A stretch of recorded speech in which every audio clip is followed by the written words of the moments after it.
Ruminiya tatarlari Konstansa shaharida 3-tapqir Sabantuy uyushtirgan. Sabantuyda tatar xalqining belbog'li kurashi, kazak ham o'zbek kurashi o'zdirilgan. 10-13 sentyabr kunlari Ruminiyaning Konstansa shaharida 5-xalqaro madaniy festival qissasida 3-tapqir Sabantuy o'zgan. Bayramda 1-Butundunyo belbog'li kurash bo'yicha Bellash kongressi uyushtirildi. Anda 36 yil vakili qatnashdi. Bellashning prezidenti dunyo kontinentlarini kurash yetakchilari ham sostavda belgili bo'ldi deydi Tatarinform xabarchisida Istanbulda o'quvchi aspirant Aygul Zarakabirova. Ana so'zlarincha Bellash kongressining prezidenti etib O'zbekiston vakili Kamil Yusupov, Aziya kontinenti general sekretari etib Qozog'iston vakili Rafael Xabirov, Ruminiya kurash federatsiyasi prezidenti Naim Pilchin direktorlar sovet a'zosi etib qabul etuvchi Ilmubarak Ruminiya saylangan.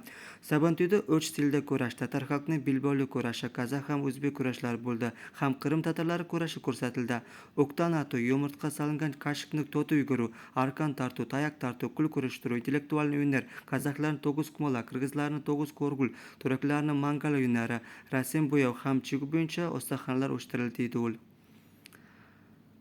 Sabantoyga Tataristondan Ilso Xujina, Maqsud Yo'ldashev, Kerem Satiyev, Quebec artistlari keldi. Bundan tashqari Moldaviya, Turkiya, Qozog'iston, O'zbekiston, Palestina artistlarida chiqish yasadi dedi Aygul Zarakabirova. Aygul Zarakabirova aytgancha, kurashda Tataristondan ega absolyut batır qolgan.